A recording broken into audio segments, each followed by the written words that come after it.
Hey everyone, Tristan here. Before we get into this episode, I just want to put in a quick disclaimer. In this episode, we talk about Project A, or Valorant as it's now known. It's the upcoming tactical shooter that's being developed by Riot Games. After recording this episode, a lot of information and actual gameplay footage of the game was released, which we obviously didn't have at the time of recording. So we're going to talk about all that stuff next episode. For now, I hope you enjoy this one. Peace.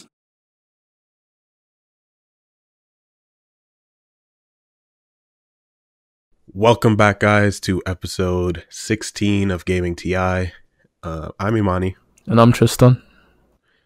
And today we finally have that experimental card update for Overwatch. We tried that out last night. So, yeah, we're going to talk about it. Yeah, feedback is... you loved it, right? Yeah, absolutely. Yeah. As a support player and a tank player, I'm not a DPS, Yeah, as a support player playing against Tracer and Genji and Doomfist all at the same time. It reminds me of like pre-roll queue Overwatch. Wait, that's not a good thing, isn't it? Isn't it?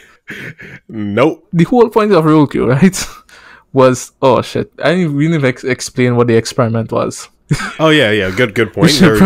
We could start there. We should probably. So what if we just like keep talking about this? I just never explain what it was. Never explain it. I mean, they'll catch on eventually. Yeah, you guys are smart. Yeah, sure. In episode, like a few episodes ago, we were talking about Overwatch and what the big update was going to be, and apparently the update is the experimental card, and well, that and hero bans. Like limited time hero bans. But yeah, the experimental card is already live, and the first experiment that they're trying is 3-2-1 role lock. So that's 3 DPS, 2 supports, and 1 tank. So to make up for the fact that you don't have a second tank, they buffed most of the tanks, not all of them. I think Wrecking Ball is still the same, and Orisa got changed too. Someone else got changed, but you know. Now that I think about it, when we were playing last night, I didn't even see an Orisa. Yeah, she's still not great. You know, even with the buffs, they basically reverted the changes they made to last patch. So she has like a 900 HP shield, I think, which was the original health of her shield. And she gets the shield more often. Compared to the insane buffs that the other tanks got. Like, I mean, you remember, like, you played Zarya? Yeah, I played Zarya. Me as a Zarya main coming from PS4, you know, Zarya is all about her bubbles. You time those bubbles, like, that's literally her only abilities, you know? She has a bubble to protect herself and a bubble to protect teammates. And her ability for bubbling got buffed to when you bubble your teammates, you bubble everybody in a certain range around you, which is, when timed properly, extremely effective.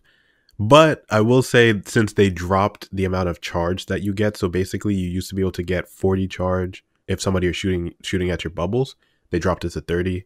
So being able, like, you know, it's one of those cases where you can basically get to full charge in 2.5 tries, you know, like you get 2 good charges or 2 good bubbles, you're pretty much charged. So if you bubble yourself and you bubble somebody else, you know, you could pretty much charge up pretty quickly. Now it's, you know, 3 to 4 that you have to be able to consecutively get to be fully charged. The good thing is, though, that if you play in an organized team and you all rush at the same time, you're always going to have 100 charge. Oh yeah, 100%. I think I played 2 games as Zarya. It's honestly really stressful to play tank now, because you're focused so much. You just get hit so hard. Honestly, all the games we were playing last night, I honestly thought the DPSs got buffed. I was just like, everything hurts more. And that's just because you have 3 eyes looking at you, wanting to kill you. Yeah, it's more punishing. It's a lot more punishing having that DPS. Which is, you know what, another thing I think that added to the fact that it felt more punishing is that we haven't played against 3 DPS in a long time. In a long time, yeah. So, like back in the day, like pre-roll Q Tristan, playing on Ana or Zenyatta, that was a normal thing, handling 3 DPS. But now, like I got rusty. I don't know how to deal with it. It was stressful. Yeah, everybody, like, we've gotten accustomed to just 2 DPS, 2 tanks, and, you know, I mean, it's one of those things where it was easier. It really was just easier to focus on your job and do your job no matter what role you were playing. Yeah. But now it's very difficult. Like Zenyatta is almost unplayable. Yeah, Zenyatta is unplayable. Not like almost. You have to be like a god. Even if you're a Zenyatta god, it's still going to be difficult because it's stress. It's just too much stress. Like even if they're not playing dive DPS like hyper mobile DPS and they're playing like snipers instead, you still have to worry about 3 different snipers or at least 2 different snipers. Or even worse, if they're playing 2 snipers and a dive DPS, you have to worry about 2 snipers, so you've got to play 2 different sightlines and worry about getting flanked. I honestly think for Zenyatta to be viable in this in the experimental meta, you'd have to buff him a little bit in the sense of, I think, give him 250 health. No, that's one thing I don't. I think that's why Zenyatta has been in a bad place now, because even on 222 Roadlock, he's not great, and they're not buffing him because they are aware of how much value he can get. 250 HP Zenyatta, like, how much does he have now? He has 200. Yeah, so that's why I think 250, but it's 50 health, not shields. Because, you know, like... it doesn't regenerate. Right, it's like, he only has 30 health right now.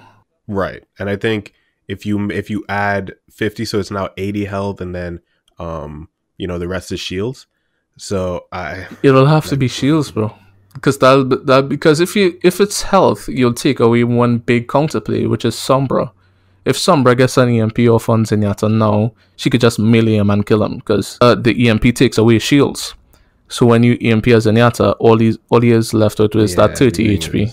But if he's left with 80 HP and he has Discord on you, he could kill you. All right, so then how about having it where maybe if you're getting the lower your health, the more damage you can do when a target is discorded. So it doesn't apply to your teammates. So you're discording a target, you know, it means that everybody who attacks that person with the discord on them can you know, do more damage, right? So I think it would help if maybe they made it so that if his health is low, like he lost 75% of his health, right? So he's at 50 health. He can, whoever he's discording and whoever's trying to focus him, he does more damage when he's at that lower health pool. Oh, if they're discorded. Oh, okay. So I think that would deter, because you know the whole thing is he's easy pickings, right? Yeah, that's an interesting change. There's no tank. You know, like if once the one tank dies, then there's nobody around because the DPS are probably out and about doing God knows what. You probably have one other support who's probably a mercy who can't, unless it's a really good mercy, can't really fight.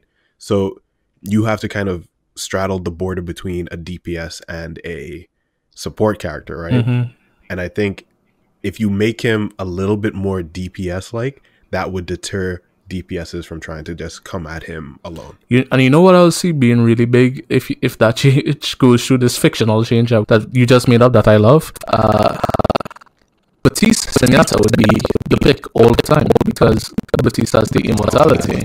Facts, that's big facts, bro. I mean, that might actually be a little bit too good. So when you see a Zen gets low, you just throw out immortality on him. Don't heal him because that means he would be doing less damage. So you just wait for his shield to regenerate slowly while he is in the immortality.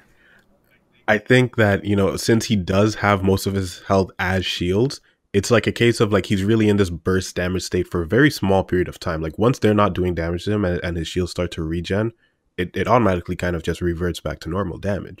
So it's not like a case where he can even sustain it. You know, it's like once he kills whoever's after him, he's fine. You know, it's not like he's going to be in that like higher damage state for a very long period of time. That's a good change, yo. They should test it in the experimental mode. I mean, you know, I try. Because I played Zenyatta for half a game on IconVOD, and it's yeah. What'd you say? What'd you say?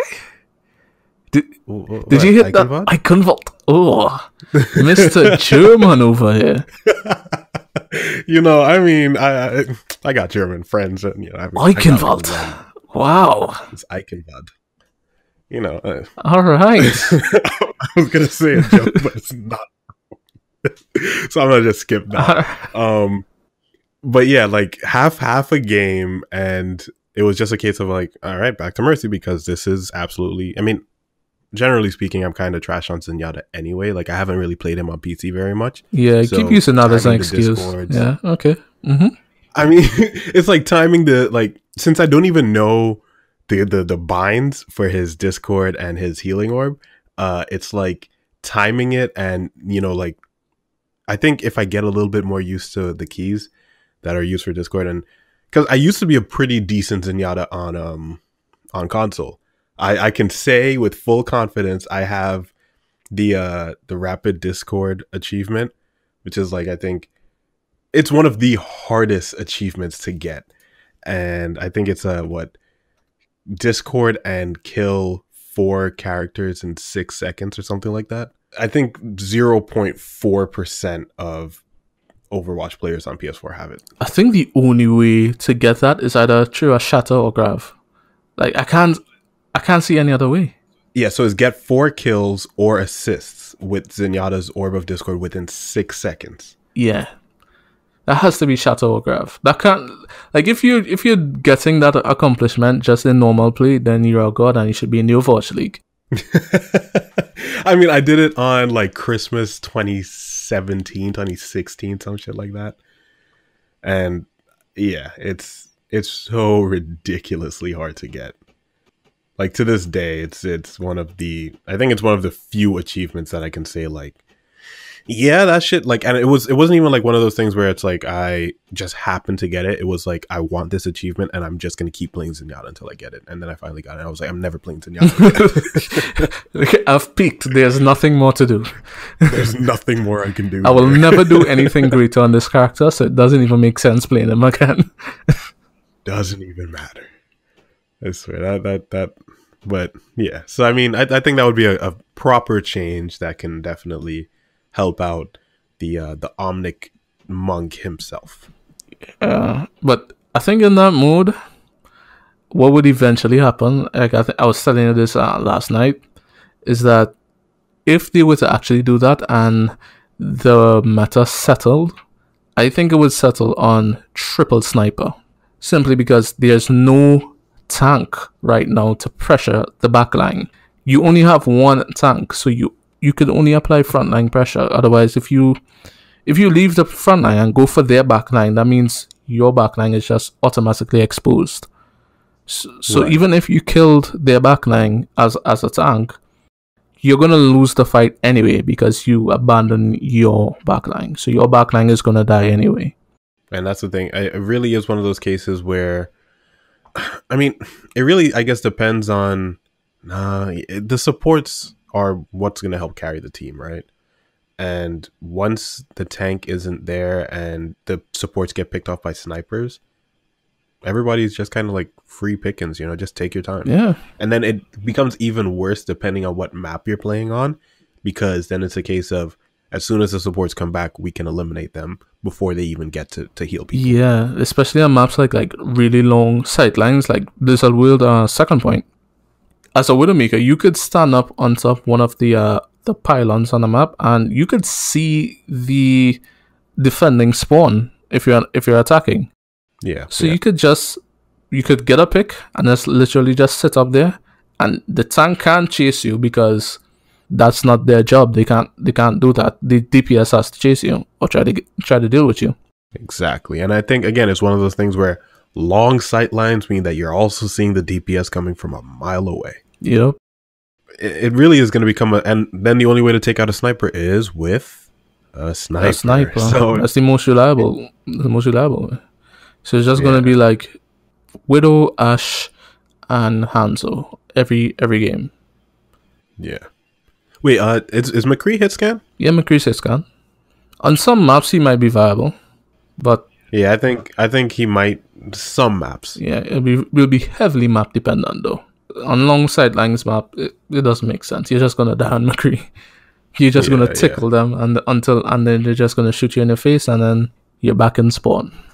So let's talk about some of so we already about some of the buffs that are going to the tanks that's currently happening. So we've already spoken about the Zarya one where it's, you do bubble all players within a certain radius, which by the way, if you time that perfectly against a shatter, is absolutely devastating. Yeah. And it's literally not like 3 or 2 of your teammates. It's everybody within that range. Everyone. Oh, and the bubble lasts a second longer now. And a second in a game is really freaking long. In a game as second when you have a fully charged Zarya staring down at you is a very long time, especially when you can't do anything to her. Yep. When I saw the clip, because I saw the clip on Twitter before, before actually playing. Remember to follow us over on Twitter, gamingti2, link down below. But when I saw the clip on Twitter from Stylosa, I was like, this is both terrifying and also amazing as a Zarya main, because it's one of those things where I'm imagining going up against it and I'm like, yeah, I don't like this. And then I'm imagining doing it and I'm like, this is nice. Yeah. But that's Zarya. Let's talk about Roadhog. I hate Roadhog. I've always hated Roadhog. So you can talk about Roadhog. Roadhog got the dumbest change. And you could see it in the developer update. Or like there's a section of the video where Jeff is announcing the feature that's coming up. Jeff Kaplan, the lead of the development team for Overwatch. Papa Jeff. And he's announcing that I think he says something along the lines of, we're just testing out in games where Roadhog might be the only main tank in the game, or like the only tank in the game, and he himself looked shook. He looked shaken to his core, thinking about looks like he didn't read it before. He was like, wait, what? Wait. He was like, yo, we didn't test this. Are you sure? We didn't discuss this, guys. But it's too late now. So, this is a horrible idea. And from the games that we've played with Roadhog as main tank, as the only tank in the game, it's not good because he doesn't have a shield. He doesn't have mobility. All he has right now is this like cloud of healing. And it does some damage reduction as well. Yeah, so it's like a circle of a certain radius, and I think it heals all allies. So if they're in it, it heals all of them 25 health a second, and then also 25% damage reduction. So I still don't see that being something, because you still don't have a shield. So it's like, exactly, are you going to use this in cover? Like, it's not good. It's not good. Although I will say his hook cooldown was being reduced from 8 to 6 seconds. Yeah. It feels like he has it all the time. All the time. Like, so that's 10 hooks a minute, by the way. So it just feels like he always has it. And that hook is a guaranteed kill, basically. Yep. Honestly, playing as Mercy, and the way that counteracts Mercy is because when I'm flying around, it just becomes hook, and it's the most troublesome thing because you cannot stay still if there's a Roadhog around. No. And then also I think he gets whole hog faster now. I think they were worried about that. They reduced the ultimate cost a little bit, I think, but not by 50%. Yeah. Okay. Yeah. But they also reduced his damage. They were worried about him being too strong, so they reduced his damage from one max of 150 per shot to 125. Yeah, but he's trash though. as the only tank, because literally all you have to do is play Ana and just anti-nade them. Like, Yeah. okay, what, and then what next? And then you could just run them over because they don't have a shield. They don't have any barrier. They have to play, and the next thing, if they don't have any barriers, they have to play corners, so you know where they're gonna have to play, and you can play around that. And I mean, I think the thing too is like this Roadhog is much more of a DPS than he is a tank. Yeah, and that was the original plan, I think, because on the forum, I think that's what shook Jeff that much, because on the forum he said they were experimenting as Roadhog as a DPS. Right. I think we talked about that when we first mentioned the change that was upcoming. That they talked about, and like he was probably just like, "Yo, this is not what we talked about," but I guess I'm saying it now. I guess I'm sticking to the script. Well, we're somebody's getting fired later. But yes, I mean that's Roadhog. To just run through Zarya's changes real quick. So her shield health pool went from 200 to 300, so her total health is now 500 instead of 400. I already said, the maximum energy gain, when she uses her barrier went from 40 to 30. Her particle cannon, so just her primary fire, the beam, that was actually reduced. The damage per second was reduced from 170 to 140. That's at full charge. Yeah, that's at full charge. And the maximum grenade, the secondary fire, was reduced from 95 to 80. And then the barrier, the bubble for yourself went down from 10 seconds to 8 seconds, and then bubbles for allies is increased, like Tristan said, from 2 seconds to 3 seconds. So I mean, I think that those are some decent changes. I mean, it should be stated that those changes only apply to the experimental mode. They don't apply to the base game at all. I think a 500 health Zarya running around in base game would be terrifying. Scary. It would be terrifying. Yeah. And Jeff actually responded to someone's post on the Overwatch forum. Someone was saying how they enjoyed the experimental mode. This is the most fun they've had playing Overwatch in years, which I guess good for them. But Jeff, DPS player, probably. Jeff said he likes it too. Obviously, this was his idea, so yeah, he's gonna like it. But the feedback has been overwhelmingly. Oh wow, that was hard to say. Yeah, English hard today. Yeah, a little difficult, but yeah, he said the feedback was mostly negative, so it doesn't look like it would go through, and I'll be happy with that. I agree. I mean, I honestly think that the people who get the most advantage from this are the DPS players, and I mean, I don't think that an entire game that revolves around DPS players is ever going to be a good or healthy game. No, but I like the fact that they're making these changes, and I like the fact that they're trying out these things. And the thing is, right, this doesn't have to be a great idea. They don't always have to be great ideas, but there could be something in this, a change in this, so that you may see and you think like, oh, this is good. We could maybe we could use this. We could build on this. It's like, the overall it was a failure, but I like this change, and maybe in the future you could say, all right, maybe this hero could use this change to make them a little stronger. So instead of giving Zarya's teammates all her teammates bubbles, maybe give like 2 of them.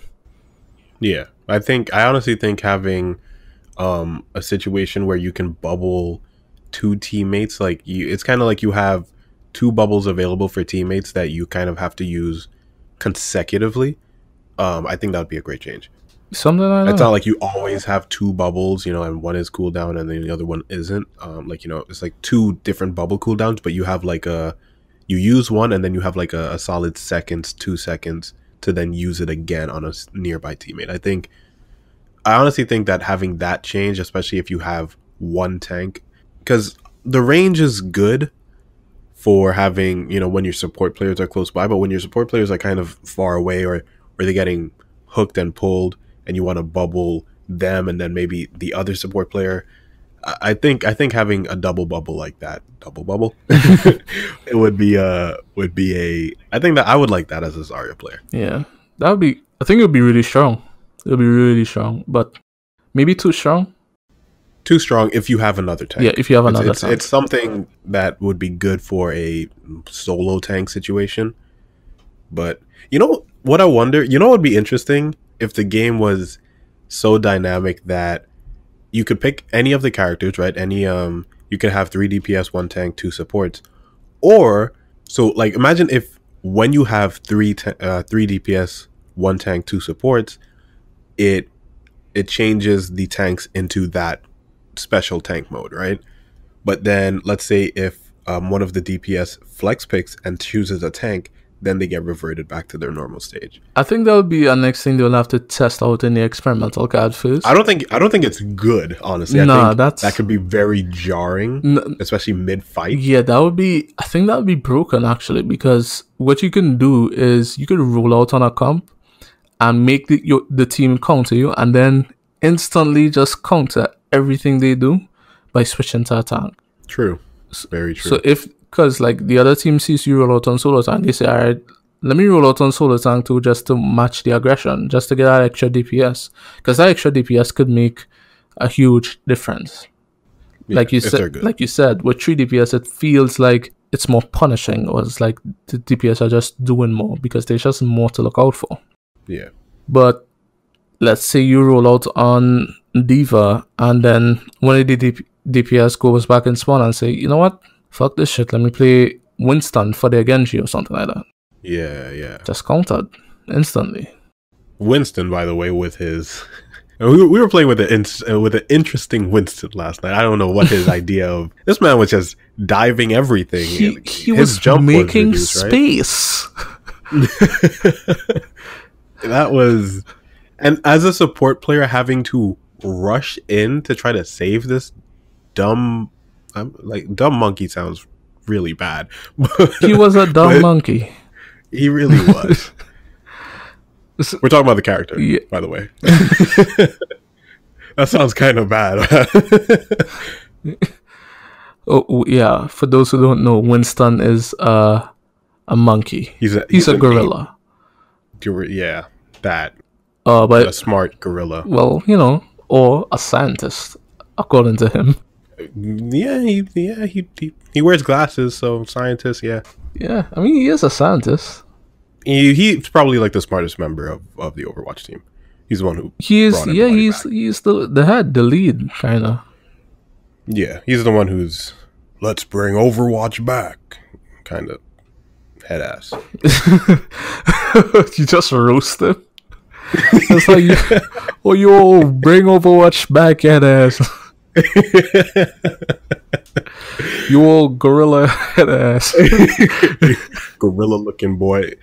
All right, but yeah. So, what was his changes? He got they added more armor to him, so they increased his base health pool, I think, by adding more armor.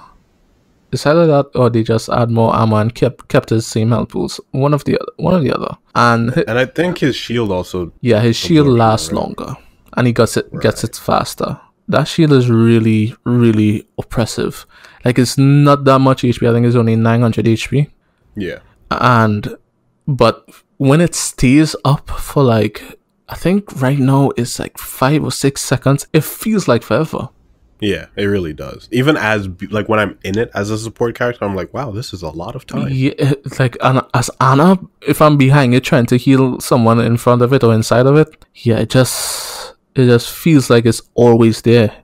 And like that's the best way to use it. Some way, like just to block off a sideline, because in that way it's not going to get focused because you're not blocking off your team's damage or anything. You're just blocking off healing. So the only person that could break the shield are the healers. Yeah, when someone's kind of strong. Yeah, he was. We were playing with a really bad Winston player.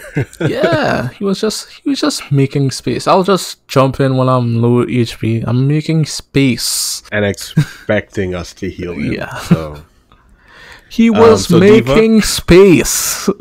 That was his claim to fame. But we lost that game, didn't we? No, we won. We won. Did we? Yeah, remember it made it all the way to the end. It was on El Dorado. Sure. Payload made it all. Yeah, we won.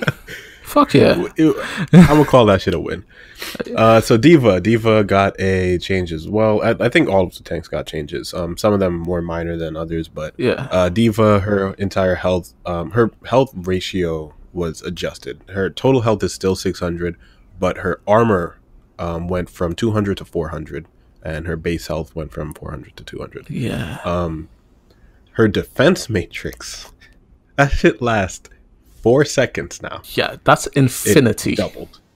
That is in the grand scheme of things. That is, I can block all of your ultimates. Yeah, that's basically OG Diva. Well, not OG Diva because it's not as big as OG Diva's defense matrix used to be, and it does have the 1 second cooldown. But defense matrix blocks everything, like regardless of damage. It doesn't matter how much damage it does, it blocks it. I very vividly remember the confusion I experienced when I had an amazing grav and I shot it at, a team. And then I was just like, you hear the, Agon Pogatovos, and solid Russian. I remember. Solid Russian, by the way, A+. I got Russian friends. So, okay. I really don't. But you hear that, and then my Genji pulls out his blade and he flies in, and then I'm like, where is it? I was legitimately so confused. Said. I was like, oh shit.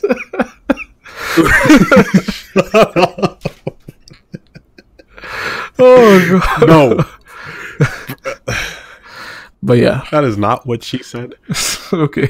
But that legitimately confused me, and now this happens. It's happening all over again, so that's fun.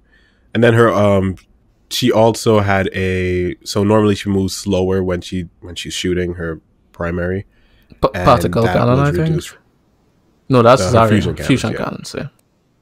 Yeah, so that was her movement speed was essentially buffed by 20%. So instead of moving half speed as she would when she's not shooting, she now moves 30%. Yeah, I had a game against a Diva that did not stop shooting, just constantly shot. And why? And then when I would think about it, like, this Diva is not stopping shooting, I started thinking, like, doesn't she have to? Oh no, she doesn't. She doesn't have to reload.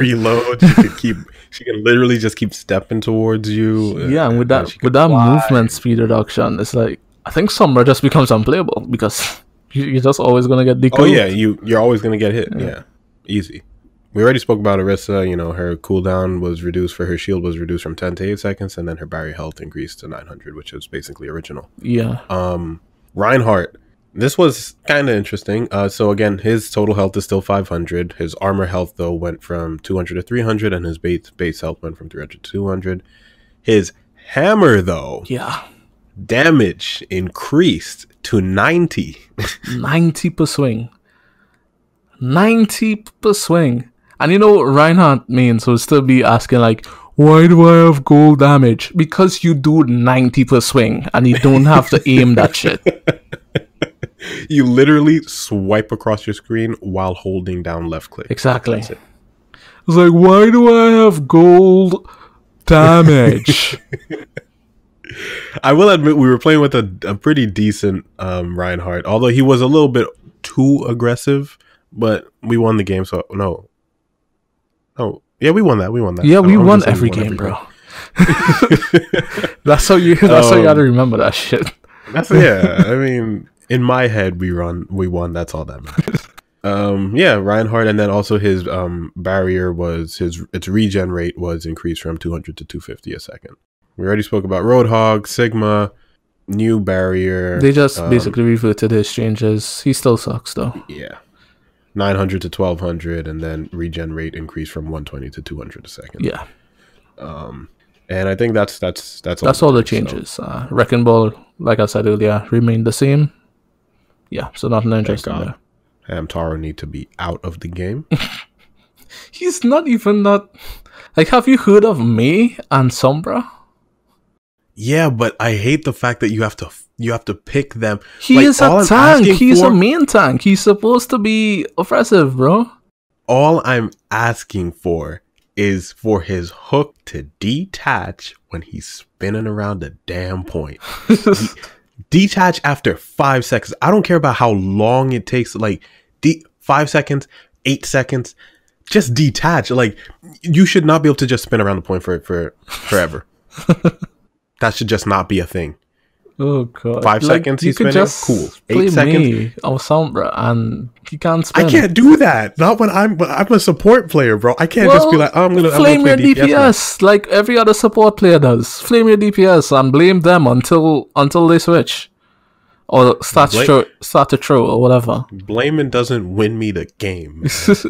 Oh. But yeah, so that was our Overwatch experience. We've been talking about that for a while, so let's shift gears. Yeah. Project A. Yeah, Project A. Yeah. Or as it's better known as now, Valorant. Valorant. It just rolls off the tongue, doesn't it? Horrible name. I mean, I just roast names now. Is that my thing? Is that what I do? That's just the thing. It's like, it doesn't matter how good the name is now. It's just like, man, fuck this name. Yeah, I mean, Xbox with the Series X. We're not talking about that. Listen to the previous episodes. Valorant just doesn't suit. I don't think it suits, but it's the new and up and coming project that Riot Games is working on, who is basically they've made League, right? CS:GO, and it's basically what, like a successor to CS:GO in a way. I wouldn't say it's a successor. It's a tactical shooter like CS:GO, but it has like abilities, kind of like not Overwatch. It doesn't look like Overwatch per se, but it looks Kinda like a cross between maybe a little Apexy, but it looks like a cross between Team Fortress 2 and CS:GO. It literally, like, visually, it looks like a cross between, like, it. When I first saw it, I thought it was TF2 ish. Yeah, and it has the same kind of graphic style. Well, for now at least. It's still early days. They just started development last year, I think. Yeah, I don't even think that we can even call this like a solid alpha yet. This is just really early stages. Yeah, it's rough stuff, but it looks good. Yeah, and this might be the next big thing. Yeah, I've been hearing a lot of like Overwatch streamers, a lot of like even Apex players saying they just can't wait until Project A comes out so they could try it. A lot of people have high hopes for this. I think that's probably why Overwatch and Blizzard are making these changes, because they know that it's a threat that's incoming. Yeah, I know XQC, big ex-pro Overwatch player. Yeah. He's not a pro anymore, right? No. He was invited out to come and try out the game. Well, he will be going to LA in a month to try it out. So we might hear more then. Probably not. It's probably going to be one of those things, kind of like Shroud and Apex. He goes, tries it out, gives some feedback, and then he probably stays shut until release time. And we don't have like a release timeline for this yet either, because they only recently made, literally this month, February 2020, a Twitter account for Valorant. I think it's just called Play Valorant. Yeah, I think that's how they discovered the name, because of the Twitter account. They didn't even officially release that this is the name. So, well, actually, a website trademark from Riot was discovered by a community member. Those digital sleuths. So, such a weird word. It's a classy word, that word, sleuths. Yeah, but yeah, so we really don't know all that much about the game, but I think even I'm looking forward to it. But we do have a leak already, and for those who play Overwatch, this might sound like a terrifying kit, because it's a combination of 3 characters. And two of them are not liked, quite frankly. So this character is called Sage, and she is essentially a combination of May, Mercy, and Moira. So what her abilities are, she has a barrier orb, and it says here, equip a barrier orb, fire places a solid wall, alt fire rotates the target. So basically that's May's wall. There's a slow orb, which is you throw a slowing orb that detonates upon landing, creating an effect that slows players caught inside. Then there's a healing orb, which I don't think I have to explain that. That's like Moira's healing orb. You shoot it out and it heals people. Oh, the healing orb heals? Cool, bro. Think it would do damage? Yeah, I thought it was like classic misdirection, you know? I mean, it's a healing orb, but it does like 200 damage per second. That sounds terrifying. Alright, yeah. And then final ability is a resurrection, classic Mercy resurrection. So interesting kit there. And on the screenshot that was leaked, we can also see some other characters on the left, named Viper and Brimstone. And then one more character where we can see their little profile picture, but there's really no name next to it. So interesting stuff. You could check it out on Twitter. We recently retweeted it. So check the Twitter if you want to see more. Yeah, check our Twitter first and then hit us a follow and then go check their Twitter. Alright? Yeah, of course. The next thing from the screenshot that I'm liking is the chat system looks very similar to another game that I play. Yeah. It looks really just like Overwatch chat, yeah. It's basically Overwatch chat. I mean, it's definitely a game that I think is going to be competing for the same player base that Overwatch currently caters to. Again, there's still not a release date timeline, so it's not like I can say, I mean, I'm excited for it, but I can't really be like, yeah, I'm looking forward to playing this next year. You know, it might not even be out next year. Who knows? Well, I think they said they're aiming at 2021 for like the beta or something. Yeah, I believe it's 2021 for beta. It might be full release. I don't know. Early 2021 for beta, late 2021 for full release, maybe. Maybe something like that. It looks interesting, like a CS:GO type game. Cause I kind of miss that. As much as I like Overwatch, I mean, how much I know I've probably mentioned it way more than it deserves to be mentioned.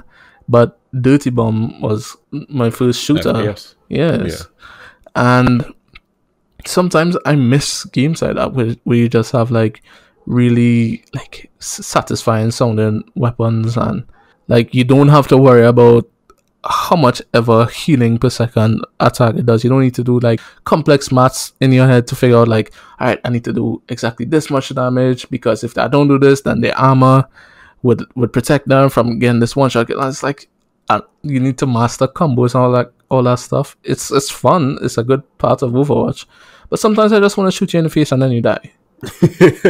Keep it simple, right? Yeah, I like the kind of CS:GO aspect of what Project A is saying. It's like, okay, like positioning matters. Like if you get badly positioned, your team shouldn't just be able to save you because they have like a mile-long defense matrix that blocks all damage. Like you should be punished because you made a bad play. In the face, you should die. Yeah. So a lot of times I'm just shooting people in the face and it don't die. Or sometimes I do click the skull and then the shot just doesn't register, which is another thing that Riot and the team that's working on Project A or Valorant say that they're working on, that they know that gamers hate that and they're working to prevent that from happening. And this is an early stage of development, and they're seeing these kind of things and it's like, yeah, that's what we really want. That's frustrating when I hit this crazy shot and then it just doesn't register for some reason. And I definitely think if there's any, team that or any studio that is capable of definitely working on this in a very good way, it would be the people who made CSGO. They're the guys for tactical shooters, Yeah. CSGO is visually very simplistic, so, it's probably going to be a step up, from that visual simplicity of CSGO, but I think it's probably going to embody some of the good mechanical qualities that CSGO had. yeah, punishing mechanics. It's like, yeah, you need to work on your aim, you need to work on your positioning. Those things matters, but also abilities that can help you survive, that can help you synergize with your team. It makes the game more interesting. Well, Yeah, definitely. yeah, I think too much sustain makes the game unfun. So I guess we'll see where that goes. But that's basically, it's really just early stages. So that's basically all the information we have. Yeah. But I'm definitely gonna play it though. Like when it comes yeah, out. 100%. That's probably gonna be the next Apex, kind of game. Like how we went. Well, I never really played Overwatch with you, but I used to play Overwatch back in the days a lot. And then Apex was my next thing. Actually, Fortnite for a little bit, and then Apex, and then I see this as the next step. The next time waster. Yeah, basically. But technically, we do it for the podcast, so we do it for you guys. Yeah, exactly. It's not wasting time. I'm working on content. Yeah, we love you guys, man. Yeah, I need to play games for 5 hours a day, right? Because that's my job, It's the job. It is a requirement. So exactly. what's much better than saying that, right? I mean, it's not like I want to. It's a sacrifice, really. Play games for 5, man. Nah, that's too much, man. Nah, you're welcome. We do this for you. Someone has to do it. But yeah, so let's talk about dreams. And I'm not talking about the ones that happen when you sleep. I'm talking about the game Dreams for PS4. And honestly, I haven't heard about it. Like well, obviously I'm talking about it, so I've heard about it, but I didn't hear about it coming up to its release or anything like that. It's the only reason I've heard about it is because, again, the amazing things that come out of the community. That's why when games come out and people get a hold of it and it gets out to the world, you can really start to create some really amazing things. So Dreams is a what would I describe it as? It's a game for PS4 that is basically a user generated content game. It's kind of like an engine that you can basically build in. It's from the same people who made Little Big Planet. So in Little Big Planet you can make all of these little worlds and all of these things with its own. It's like a sandbox. It's kind of like Unreal. Yeah, it's like Unreal Engine. It's like Unreal Engine for console. Exactly. It even has a music engine in it, so you can also make full-fledged songs in it. And so what caught my attention from this in the first place is there is a guy out there. Actually, before I even continue, let me find this guy's name. Cause shout out to this dude, man. Elca Gaming. That's ELCA Gaming. Go check this dude out. So he's had it for a long time. He's had the first video that he posted was 8 months ago. And he has built an Avatar game. We're talking about Avatar: The Last Airbender. He has built what is essentially a full-fledged game in that game, from animations to environments to full soundtracks. Although the thing is, I think he got help from the community, so it's like community members created soundtracks, and he kind of selected the ones he liked. And the cool thing about Dreams is when you publish something, you can continuously update it and iterate it, but it is out there for people to play. So if you have Dreams right now, I think it's only $35 or $45. You can go and look for the Avatar game on it and try it out. I haven't tried it myself, but man, it looks good. Yeah, especially for like a game that's just it's just a guy making this. I don't know, is it just a guy or does he have a team? No, it's just him. Yeah, so for a game that's just a guy working in a mod or like just an engine, it looks amazing. I'll definitely link some of the videos down below. And initially, the Avatar model, I remember when I first showed you it, you said it was, Aang looks kind of weird. Yeah, it was good, but Aang looked not kind of weird. He looked like nightmare fuel, basically. Yeah, that face, man. It was like But the kind of like the original Hedgehog, Sonic the Hedgehog. It's like, yeah, okay, it's like, I I'm can okay tell with what you're everything trying to else. do. Just this, you need to fix this. Yeah, it's like I could tell what you're trying to do, but this ain't it, Chief. Yeah. So, but he actually made a new Aang model, and I don't think the game is done yet, but he's doing great stuff in it. You know, you have Appa in there. There's even Momo. You know, there's again Aang. He has the animations for Aang doing different forms of bending, air bending, water bending, you know, earth bending, fire bending. I just have to salute this guy. You know, salute to Elca Game. He also has made a couple other games like In Dreams, like small experimental games. And the thing is, he's just one of the creators in the community who's been doing stuff. There's a lot of other people out there who have been doing some cool stuff. So Dreams, it's definitely a dream come true for people who are on PS4. Ooh, corny. Nice. You know, like I said, you know, Sony, if you ever want your marketing team to, you know, really bring the fire bending, I got you. See what I did? No. Yeah, no? I see what you did, bro. I was just learning it fast. Just but yeah, so yeah, check so is that out going to be available for the PS5 too? Great way to segue into the PS5 because we do have some updates on the PS5.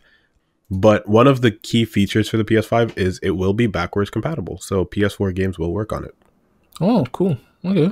And PSVR hardware as well will work on it. Great. So, and you know, the funny thing is, just to touch on this a little bit, the PSVR is shockingly to me leading the VR market in the sense of I think they've sold the most VR headsets. They're like the cheapest, right? I think, I guess to some extent, like it's like 400. It's one of those things where if more people have a PS4, I think, than have a PC. Yeah, a PC capable of playing VR games. Yeah. Yeah. And since this is the only console that provides that, since Microsoft doesn't believe in VR, that was still a stupid comment. But I forgot who said it at Microsoft, but that dude said it, you know, we don't think VR is going to be a thing, you know, so yeah. And although he did retract the comment later on, but they're leading the market in terms of headsets or HMDs sold. And that is shocking to me because I think the PSVR is trash. I've said it a lot, but at the same time, I think it's one of those cases too, like the PSVR uses some very outdated tracking techniques and so on. Like it's all light and they use the Move controllers from the PS3. I mean, I guess they're doing really good stuff with old tech, but man, they need to step up their game, man. I think I mentioned this in a previous episode, but remember with these consoles and stuff, when they make hardware, they usually make it at a loss. So they probably don't want to overspend on this because, especially if they don't know at the time, they didn't know how it would do. It's a first generation product. You don't know if there's a demand for it. And that's the thing, right? I think even Sony is shocked that they're leading the pack because they're kind of like, yeah, we weren't expecting all of this. We really were not expecting it to do as well as it did. So I already know the PS5 going to be bringing that heat. Because especially if they get in at a nice price point, man, sell that thing as a bundle at some point. That'll be able to bring in. And again, I'm a huge advocate for VR. I will always say it. Them bringing in more people into the VR community is nothing but good stuff. I was just thinking about this earlier that for years now, for decades, the only way that we've gamed is either on a controller or mouse and keyboard. That's literally the only way that we've gamed. It's not that difficult to think that in the future that would change. I think everything is clearer in hindsight, and it's one of those things where I think a lot of people are still very much like, no, I'm gonna be, you know, playing on a flat screen for all of eternity. I definitely think it's going to change very slowly, but it's gonna happen. But a lot of people are still very much denying it. It has to get really good for people to Yeah. really accept it. I think Has right to get now good and it's cheap. it's okay. Like it's decent. From the I haven't tried it, but from the footage I've seen, it's decent, but it can't rival what you can do right now. Well, obviously, it can't rival what you can do right now with like mouse and keyboard games. You just have way more control. We do have one of the first VR esports coming soon. I could talk more about that at another point in time, since I don't have enough information to say that I'm willing to speak on it right now. But the thing about it too is watching someone play VR content is, it's one of those things. It really sounds corny and it sounds weird, but when you're in it, it's different. It's like watching somebody drive a car, or watching somebody, watching somebody being launched into space. It's, you can see it, you can understand it, but when you're actually experiencing it, it's different. That's the best way I can say it, because it becomes a case of, you realize how much some things don't matter, in terms of visual fidelity, in terms of like how sharpness and all of that stuff matters, but like things don't have to be as high definition, in the sense of like, you don't need to be in a ray traced, VR environment or anything like that. It doesn't have to look super pretty. You don't need ray traced games on your screen, but it's nice to have, man.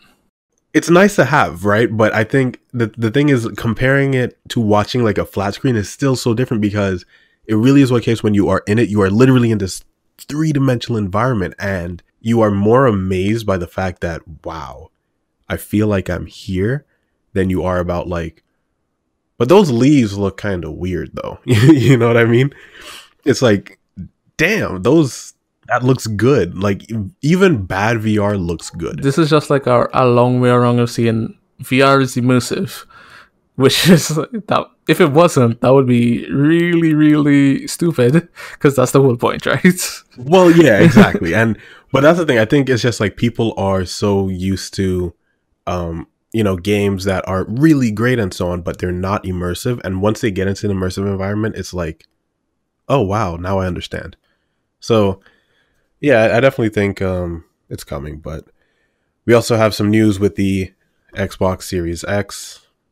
No comment. But 12 teraflops has been confirmed by Microsoft as the graphical benchmark, I guess. Yeah, they're achieving the 12 teraflops because they say they're going to be using RDNA 2 GPUs, which is AMD's new upcoming GPUs. So that's unreleased stuff. And Right. those GPUs are meant to rival the high-end NVIDIA GPUs, which have ray tracing. So it's already confirmed that the Series X will have ray tracing. I don't know if that would translate to the Series S. I think they're going to call it whatever the lower end series is, because they're going to make multiple versions. So I don't know if the lower end will have the same specs. We don't have specs for the lower end series yet. But yeah, it's should have an AMD CPU as well. So it's Zen 2, which is the current stuff. I mean, it's going to be powerful, like, regardless, this, especially if you're stepping up from a regular Xbox. I think it's one of those things where, they've had 6 years now. So the tech is way better. When you really think about it, our phones are playing full PS2 games now, right? Yeah. And that was just 2 generations ago. So like, these generational steps that are happening, especially in the console era is just really big. So I'm looking forward to seeing how good it is. The PS4 is also going to have ray tracing, and I don't know how good this is going to be. You mean the PS5? PS5, yeah, my bad. My bad. So PS5 has full ray tracing capabilities, and I don't know how good this is going to be, but apparently it's going to. Honestly, I don't even know who's going to need this, because although I guess, 6 years from now when the PS6 comes out, apparently the PS5 can support full 8K. Who the hell needs 8K? In 6 years? Yeah. In 6 years, yeah, that makes sense. Yeah, that's what I'm saying. Like, in 6 years, yeah, maybe, but damn, 8K is ridiculous, man. Being able to support 8K and actually being able to run 8K. It's two different things, yo. Two completely different things. Yeah. Like being able to support 8K could just mean like, oh, this has HDMI 2. I believe it's 2.2 or some shit like that. Right, where it can support the output for 8K content. Yeah, it doesn't mean that it could play a game at 8K. Good point. Good point. Yeah. Probably can't play a game at 8K. But it does have 3D audio, so I'm very interested in how that's going to work. The new consoles look pretty good. Yeah. Yeah, I mean, I think they're going to be strong. So Microsoft said that they still are currently on track to releasing the Series X at the end of the year, despite COVID-19, aka coronavirus concerns. But I mean, honestly, that's something that can change. But they said that they are currently still on track, and things will hopefully be running smooth. I know Sony has been having problems sourcing certain parts for the PS5.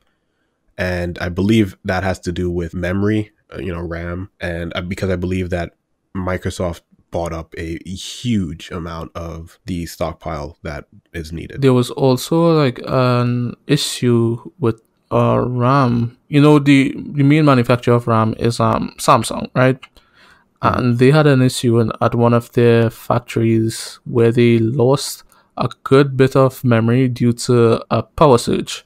Ooh. So yeah.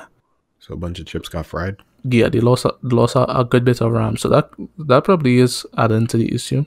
Right, because they do have to test these things out. So there was probably a bunch of them being tested at the time power surge hit. Can't do anything about it. Messes things up. But hopefully we're generally going to be on track for an end of year release for both the PS5 and Xbox Series X. PS5 controller might have wireless charging. There was a patent filed by Sony recently, discovered by a Reddit user, and I don't think it's definitely not going to be anything, I think, like revolutionary, but I think that would be a cool little touch. I'm just wondering, does that mean the PS5 itself will have a wireless charging pad on it, or do you buy an attachment? It'll need to be separate. Like putting a wireless charging pad, like that, those get really hot. Yeah, they get very hot. So yeah, putting that on top of the console wouldn't be that smart. No, not at all. So it's probably going to be a separately sold accessory. Actually, from the article that I'm reading here, yeah, it says if true, this accessory could radically enhance our playtime. We'll see what Sony does. It might be, like how they released the Pro controller kind of thing. It might be for the Pro, like a Pro controller, and not just the base model. So we'll see. The only console I'm looking forward to is the next Switch. I think as a PC gamer, I'm just not interested in getting the PS5 and the Xbox Series X. Just because, yeah, my computer already does that. The Switch, on the other hand, I think that's what a lot of the Nintendo sales go to. Just PC owners. Because yeah, I mean, it's for people who want portable gaming. Yeah, it's the only console that could appeal to PC gamers. Because it brings something new to the table, something different. I would like to get a Switch. For anyone like listening or whatever and wants to do something like my birthday is coming up in April, so if you see a good sale for the man, feel free to pick it up. If you want to do anything nice, DM us on Twitter. We'll make sure it gets to him. What game would you get for the Switch? Probably Pokemon and like Zelda. Breath of the Wild. Breath of the Wild, yeah. Still haven't played that. Still $60. Of course it is. Why?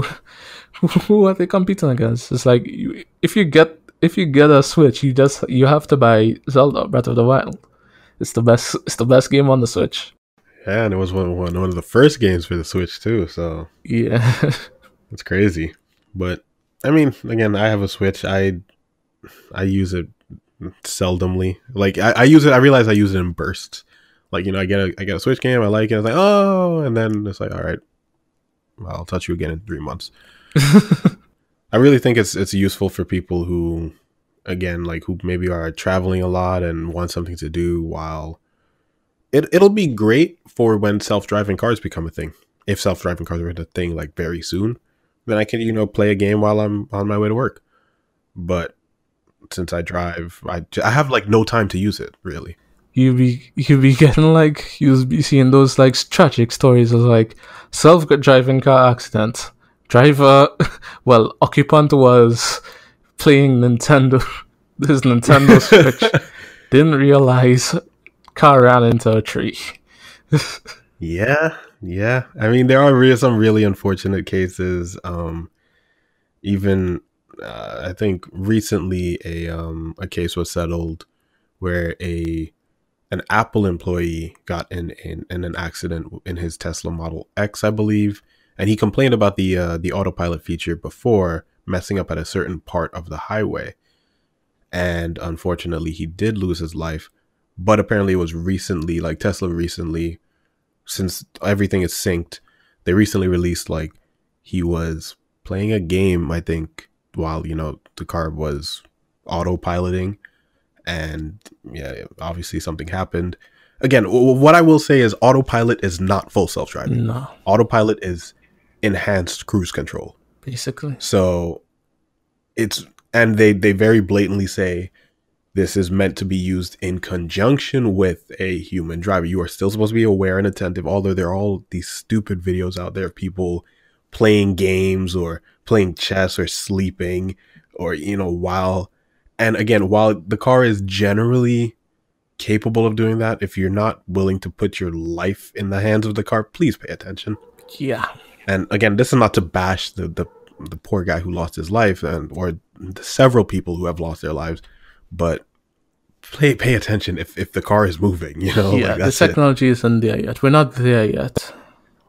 Yeah, we're not fully there. So we will be, I think, honestly, by the end of the decade, but not yet. But I do think even right now, autopilot is still generally safer than human drivers. I mean, autopilot doesn't drink and drive, right? That's for damn sure. So, all right. Got anything else? I think we're good. All right, guys. Well, thanks so much for listening. We'll talk to you guys again next week. And yeah, we'll see how things go in terms of Project Valorant. We'll keep all of this stuff. We'll update you guys as we hear. Yeah. And check us out on also, Twitter and stuff. We'll post updates there. Yeah, we're really trying to get on posting more. So you'll be seeing us posting more, and we'll be interacting a lot more. So definitely check us out over there. Also, is the experimental card for Overwatch a weekly change, or is it just whenever they need to? Oh no.